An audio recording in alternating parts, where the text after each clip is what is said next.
Assalamualaikum warahmatullahi wabarakatuh. Perkenalkan, nama saya Lisna Devianti Anwar, NIM 211990005 dari mata kuliah Ekonomi Moneter Perbankan. Hari ini saya akan membahas makalah kebijakan moneter melalui kebijakan kredit. Bab 1. Latar belakang. Undang-Undang Bank Indonesia Nomor 23 Tahun 1999 yang kemudian diamandemen dengan Undang-Undang Nomor 3 Tahun 2004 yang menyederhanakan tujuan Bank Indonesia menjadi tujuan tunggal, yaitu mencapai dan memelihara kestabilan nilai rupiah. Semenjak penerapan floating exchange rate, sasaran akhir kebijakan moneter diarahkan pada pencapaian tingkat inflasi yang rendah dan stabil. Adapun rumusan masalah dari makalah ini yaitu pengertian kebijakan moneter. Kedua, apa itu pengertian dari kebijakan kredit, dan yang ketiga, jalur kredit dalam kebijakan moneter. Tujuan dari makalah ini ialah kita dapat mengetahui kebijakan moneter, kita dapat mengetahui kebijakan kredit, dan kita dapat mengetahui jalur kredit dalam kebijakan moneter. Bab 2 pembahasan. A. Kebijakan moneter. Kebijakan moneter merupakan proses mengatur persediaan uang sebuah negara untuk mencapai tujuan tertentu, misalnya menahan inflasi, mencapai pekerja penuh atau lebih sejahtera. Kebijakan moneter dapat melibatkan pengaturan standar bunga pinjaman atau biasa disebut dengan margin requirement, kapitalisasi untuk bank, atau bahkan bertindak sebagai peminjam usaha terakhir atau melalui persetujuan melalui negosiasi dengan pemerintah lain. Tujuannya, Bank Indonesia memiliki tujuan mencapai dan memelihara kestabilan nilai rupiah. Tujuan ini sebagaimana tercantum dalam Undang-Undang Nomor 3 Tahun 2004 Pasal 7 tentang Bank Indonesia. Hal yang dimaksud dengan kestabilan nilai rupiah antara lain kestabilan terhadap harga-harga barang dan jasa yang tercermin pada inflasi. Jenis kebijakan moneter ada dua. Yang pertama, kebijakan moneter ekspansi dan kebijakan moneter kontraktif. Kebijakan moneter ekspansi atau biasa disebut monetary expansive policy. Kebijakan ini adalah kebijakan yang dapat merangsang atau mendorong pemulihan ekonomi ketika resesi melanda. Jadi ketika ekonomi sedang lesu, Bank Indonesia menjalankan kebijakan ini, misalnya membantu mengatasi pengangguran dan meningkatkan daya beli atau permintaan masyarakat. Yang kedua, kebijakan moneter kontraktif. Kebijakan moneter kontraktif adalah kebijakan moneter yang dimana kebijakan diambil sebagai langkah mengurangi peredaran uang di masyarakat saat terjadinya inflasi. Hal ini diwujudkan melalui penjualan obligasi pemerintah, peningkatan suku bunga bank, dan meningkatkan persyaratan cadangan untuk bank. Kebijakan kredit. Kredit berarti meminjam uang yang pengembalian dilakukan secara mengangsur, sedangkan kredit selektif merupakan cara bagi bank sentral mengatur jumlah dan sektor kredit yang disalurkan di berbagai bank umum, seperti contohnya BNI, BRI, BCA, Mandiri, BTN, dan lain-lain, dengan hati-hati saat menyalurkan kredit kepada nasabah.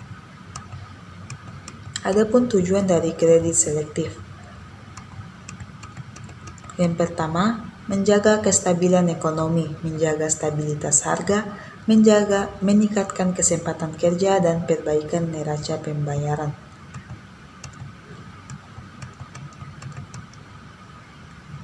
Dampak kredit selektif.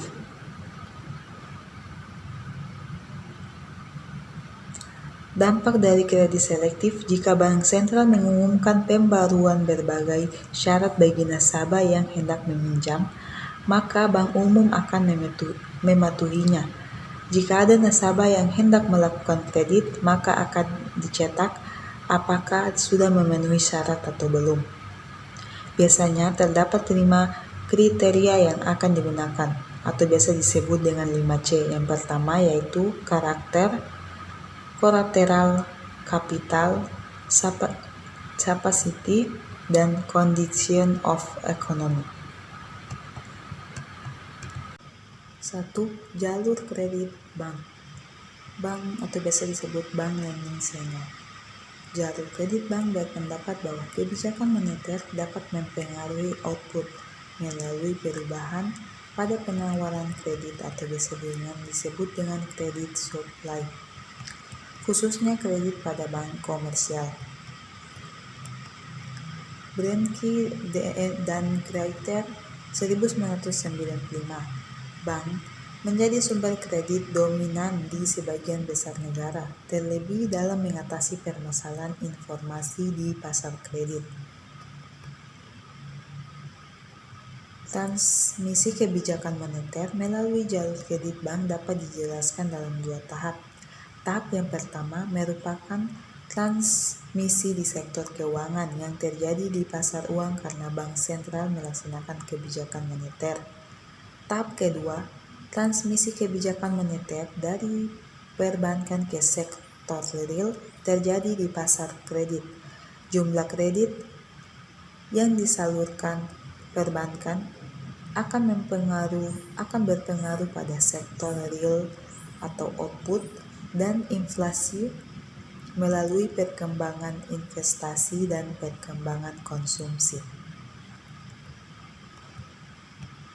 2. Jalur neraca atau biasa disebut Deficit Channel.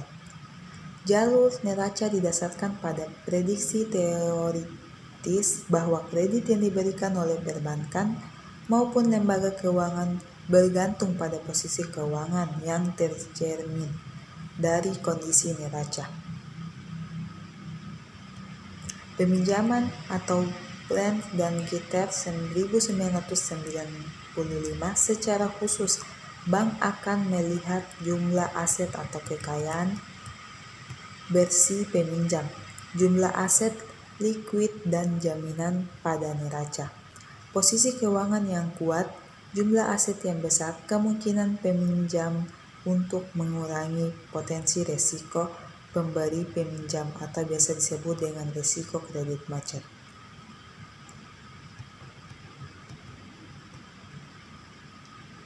Yang dilihat dari kemampuan untuk pengembalian pinjaman yang digunakan untuk proyek investasi, maupun kemampuan penawaran jumlah agunan yang besar untuk menjamin pinjaman yang diajukan. Hal ini berdasarkan kebijakan pada sektor keuangan yang mensyaratkan peminjam untuk memenuhi rasio keuangan tertentu, agunan dan pembayaran uang muka down payment. Jalur kredit bank sebagai salah satu jalur penting dalam menstabilisasi kebijakan moneter dalam mencapai target akhir inflasi. Jalur kredit bank berpendapat bahwa jumlah penawaran kredit oleh perbankan berdampak pada sektor real dan inflasi. Jumlah penawaran kredit oleh perbankan akan berdampak pada kegiatan produksi dan konsumsi yang mempengaruhi permintaan dan penawaran agregat, di mana penawaran agregat yang cenderung tetap atau bawah turun dengan permintaan agregat yang cenderung meningkat, menyebabkan peningkatan tingkat inflasi. Bab 3. Kesimpulan dari makalah di atas dapat disimpulkan bahwa kebijakan moneter mengatur persediaan uang sebuah negara untuk menahan inflasi dan menganut sistem nilai tukar yang mengambang dan tujuan mencapai dan memelihara kestabilan nilai rupiah. Kebijakan kredit suatu pemberian yang akan dikembalikan lagi pada suatu waktu yang akan datang disertai dengan suatu kontrak berupa bunga dan memiliki tujuan yang membantu kestabilan perekonomian. Jalur kredit dalam kebijakan moneter ialah salah satu jalur penting dalam mentransmisikan kebijakan moneter dalam mencapai target akhir, inflasi, dengan mempengaruhi perekonomian melalui penawaran kredit dari perbankan.